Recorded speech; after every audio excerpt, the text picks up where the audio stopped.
Welcome everybody, my name is Marcus, and in this video I'll show you a simple way how you can tag a business or tag a page on Facebook. So let's start. The first thing you want to do is just go to comments to whatever, and right here you just wanna write this here, and you can simply write a friends, or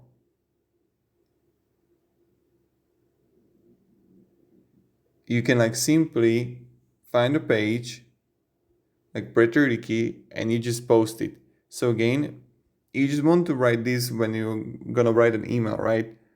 This here, and just write a page here, so 9 gag and automatically is going to search for 9 gag, and this is pretty much it. So thank you very much everybody for watching.